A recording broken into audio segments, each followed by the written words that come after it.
My name's Terry Durham. This is my qualitative research proposal for my dissertation.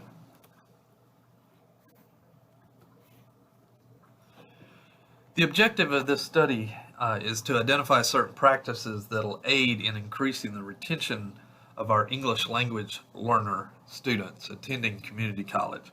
Over the past decade, community colleges in the state of Tennessee have experienced tremendous growth in their English learner student population. And many ELs students, they enter community college needing certain documentation that may not be available. Many of the documents need to be in their native language so that they and their families can make a better informed decision about their college experience. And most English language students are first generation college students, and so they don't necessarily have the support system at home when they're trying to transition to the college experience. And our first generation students, they actually constitute a very large percentage of our at-risk students, no matter if they are English language learners or just our overall student population. However, most potential problems that they face can be solved through support and mediation. Now, Vincent Tinto, in his study, he identified three major sources of student departure. Number one, academic difficulties, the inability of individuals to resolve their educational or occupational goals, and then finally, their failure to become or remain incorporated in the intellectual or the social life of the institution. So in his study, the following actions were shown to improve student retention: early contact, community building, academic involvement and support, monitoring and early warnings, and then, of course, counseling and advising. Now, Nicholas Bowman, in his study, he actually looked at non-cognitive attributes of a student, and these were actually much more impactful than they had previously been given credit for. Many of the studies that Bowman's model used were actually conducted in K-12 environments. And so higher education lags when using non-cognitive attributes in our retention studies. My qualitative research questions. I would like to ask the students, how did you receive or locate the necessary information for registration or financial aid? And then the other one is, what is your attitude toward co-requisite courses in English or math? A lot of our English language learners, because of difficulty with the language and difficulties, especially testing, they may come in with lower ACT scores, and they may have an automatic placement into remedial courses.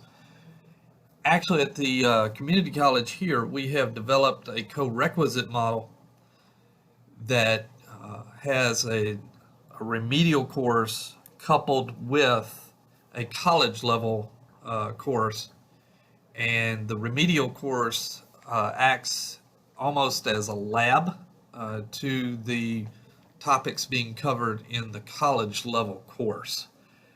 However, speaking with our student success individuals and my math and English faculty, I understand that there's some real negative connotations about these courses.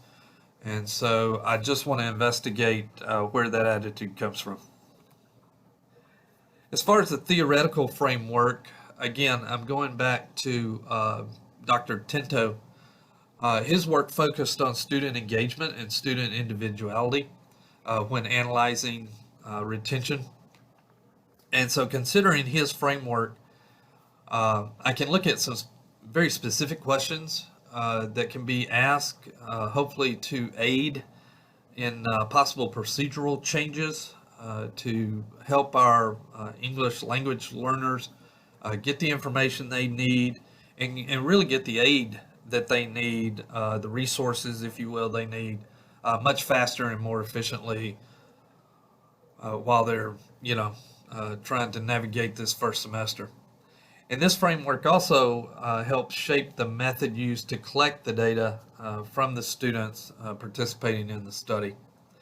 Now, as far as conceptual framework, student retention studies and explanations rely heavily on physiological views that emphasize the role of personality, abilities, motivation.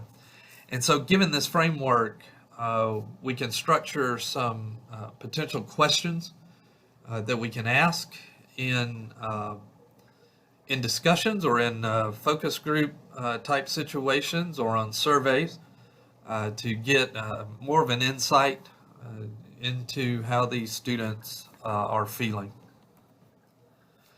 Qualitative research approach, phenomenological study. This type of study allows for the collection of data from devices such as journals that the students might be asked to keep throughout the semester.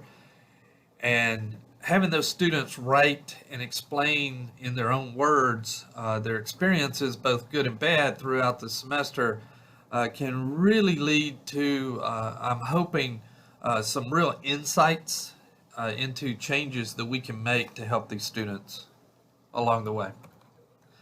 Participants in the study, I'm looking primarily for first-generation freshmen who self-identify as English language learners. We do not ask this question on our forms. Well, it's not a required question that they have to answer. So they have to self-identify. And as far as artifacts, I'm really looking at perhaps 8 to 10 individuals to keep a journal throughout the semester, again, describing their experiences, really in everything, in classes along with, business office and some of the other, the resources that we have here. Now, as far as interviews, I'm looking at 6 of my completion coaches or librarians or a mixture of both. I want to interview these individuals because they are the ones that are on the front lines with our EL students. And so a lot of questions that they answer would potentially hold some very valuable information and insight. As far as a survey, I would like to survey my instructors who teach the English and Math co-requisite courses. And again, based on how they answer, this could serve as a foundation for a focus group discussion. And then my focus group, of course, would be my English and Math instructors. Invite them, have them share additional information as we go over some of the survey results and see what additional inputs they have. As far as forms of qualitative data, I am looking at interviews. I am looking at an artifact, if you will, a daily journal. I am looking at a survey, and I'm looking at the survey from the standpoint of getting a foundation of talking points to use in the focus group. Now, as far as data analysis, if you look at the journals, if you are thinking about the focus group, we are dealing with a tremendous amount of just raw data that will be coming in. And so with that being the case, I would look at initial coding because of just the large quantity that we would collect. I would do that initially and then go back and focus code, go back in, look for certain data points, certain themes, if you will. And then finally, the axle coding would just fine tune those themes and see really kind of what comes to the top. As far as organizing the data, the interviews would be recorded for accuracy and then transcribed to be used as an audit item uh, if anyone in the future wanted to conduct a similar type study. As far as how to organize the data, I'm looking very much at software. I am a computer guy anyway, and so I am the Dean of Academic Technology here at the school. So I am very much looking at a software solution. I do like color codes. I do like color coding transcripts, notes, etc. And so I would definitely look at that. The qualitative trustworthiness techniques, I would look at triangulation. I would look at member checking, especially for the credibility, the internal validity.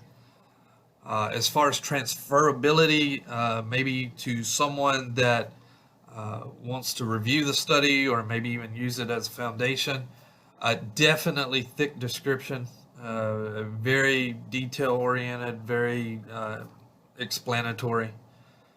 As far as dependability, definitely an audit trail, letting folks know exactly how this was conducted, how it was, um,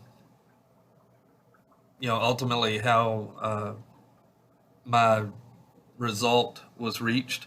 And then also peer debriefing as well. And I would like to have an individual or two that are outside the study. They had nothing to really do with it. They have come in to check my information. And as far as the confirming, kind of the same thing, the triangulation, the peer debrief, any kind of disconfirming evidence, look to make sure that we, transcribed it correctly or wrote it down correctly.